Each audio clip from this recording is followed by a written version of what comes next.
የቲክቶክ አዋርድ ኢትዮጵያ ውስጥ መደረግ የለበትም የዘረኝነት መቀሽቀሻ ሆኗል። ይህ ሊቆም ይገባል። የሁለቱም ቲክቶከሮች ጉዳይ ቁጣ እያስነሳ ይገኛል። የዩቲኒያስ ሰይፉ ሾው ላይ መቅረብ ብዙዎችን አስቆጥቷል። የክርስቲያኖች ጭፍጨፋ ካልቆመ ጦር እለቃለሁ ዶናልድ ትራምፕ በምዕራብ አፍሪካዊቱ ሀገር ናይጄሪያ ውስጥ እየተባባሰ የመጣውን በክርስቲያን ማህበረሰብ ላይ የሚፈጸመውን ግድያና ጥቃት በተመለከተ ከባድ ማስጠንቀቂያ ሰጥተዋል። ሰላም ጤና ይስጥልን። ይህ ሙሌ ሚዲያ ነው። በያላችሁበት ሰላምና ጤና እየተመኘሁላችሁ ለሰዓቱ ያስኩትን መረጃ ይዤላችሁ ቀርቤያለሁ። ሙሌ የአበረች ልጅ ነኝ።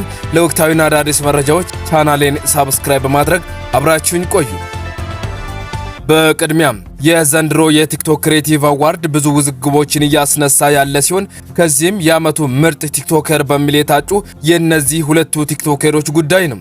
በቲክቶክ ዓለም ግንባር ቀደምቷና በምትሰራቸው ቪዲዮዎቿ አስደናቂ ብቃት ባለቤት የሆነችው በተለይም ከቅርብ ጊዜያት ወዲህ የምታሳየው የትወና ስራዎቿ ተወዳጅነትን ያተረፈችው ዩቲኒያስ በዘንድሮ በዓመቱ ምርጥ ቲክቶክ ተሸላሚ መሆን አለባት የሚሉ የብዙዎች ቢሆንም በዚሁ ዘርፍ እየመራ ያለው ከቅርብ ጊዜ ወዲህ በሚሰራቸው ስራዎች በሰው ዘንድ ከፍተኛ ተወዳጅነትን እያፈራ ያለው ቲክቶከሩ አዶናይ በሰፊ ልዩነት እየመራ ያለ ቢሆንም የአዶናይ ብርቱ ተፎካካሪ የሆነችው ዩቲኒያስ በሰይፉ ሾው ላይ ከቀረበች በኋላ ያሳየችው ለውጥ በብዙዎች ዘንድ ቅሬታ አስነስቷል። ተወዳጇ ቲክቶከር ዩቲኒያስ ትንንሽ የሚመስሉ ታሪኮችን በተለየ መንገድ የሚታቀርብ የክሬቲቭ አእምሮን የታደለችው ቲክቶከሯ ዩቲ በቀጣይ ከቲክቶክ ለመውጣት እያሰበች መሆኑን ሰይፉ ሾው ላይ ተናግራለች።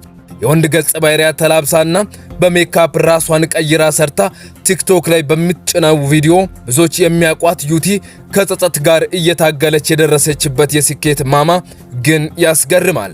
በቲክቶክ በርካታ ተከታዮች ያሏት ዩቲ በአገር ውስጥና በአህጉር ደረጃ በቤስት ኮንተንት ክሬተር እና በቤስት ኢንፍሉዌንሰር ዘርፎች ጮና ቀርባለች። በዓመቱ ምርጥ ቲክቶከር በብርቱ ፍክክር ውስጥ ሆና በሌላ በኩል ደግሞ ከሀገሯ አልፋ ሀገሯን ወክላ አይኮኒክ አዋርድ ላይ በሁለት ዘርፎች እጮና እየመራች ትገኛለች።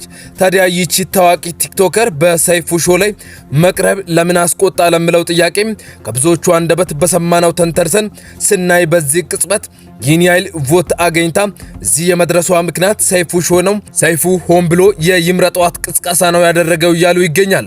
በአሁኑ ሰዓትም ዩቲኒያስ ከ131 ሺህ በላይ ቮት ላይ ያለች ሲሆን አዶናይ ደግሞ ከ165 ሺህ በላይ ቮት ላይ እየመራ ይገኛል። የአሜሪካው ፕሬዝዳንት ዶናልድ ትራምፕ በምዕራብ አፍሪካዊቱ ሀገር ናይጄሪያ ውስጥ እየተባባሰ የመጣውን በክርስቲያን ማህበረሰብ ላይ የሚፈጽመውን ግድያና ጥቃት በተመለከተ ከባድ ማስጠንቀቂያ ሰጥተዋል። ፕሬዝዳንቱ ሁኔታው ካልተሻሻለ የአሜሪካ ጦር ወደ ናይጄሪያ ሊላክ እንደሚችል አስፈራርተዋል። ትራምፕ በናይጄሪያ ውስጥ በየቀኑ በሺዎች የሚቆጠሩ ክርስቲያኖች እየተገደሉ ነው በማለት የናይጄሪያ መንግስት ይህን እልቂት ለመከላከል በቂ እርምጃ እየወሰደ አይደለም ሲሉ ከሰዋል። ፕሬዝዳንት ትራምፕ በአፍሪካዊቷ ታላቅ ሀገር ናይጄሪያ ውስጥ እየሆነ ያለው ነገር አሳፋሪ ነው፣ በሃይማኖታቸው ምክንያት ህይወታቸውን ያጡትን ክርስቲያኖች ዝም ብለን አንመለከትም፣ የናይጄሪያ መንግስት ይህንን አሰቃቂ ጭፍጨፋ ወዲያውኑ ማቆም አለበት፣ ካልሆነ ግን የአሜሪካ ጦርን በመላክ ይህንን ሁኔታ እኛ ለማስቆም እንገደዳለን ብለዋል። ይህ የፕሬዝዳንት ትራምፕ መግለጫ በዓለም አቀፉ ማህበረሰብ ውስጥ ከፍተኛ ውጥረት ፈጥሯል። የዋይት ሃውሱ ቃል አቀባይ በበኩላቸው ፕሬዝዳንቱ የሰብአዊ መብት ጥሰቶችን ለማስቆም ያለው ቁርጠኝነት ያሳያል ብለዋል። የተወደዳችሁ ቤተሰቦች ለሰዓቱ ያስኩት መረጃ ይህን ይመስላል። በቀጣይ በሌሎች መረጃዎች እስከምንገናኝ ቸር ቆዩልኝ።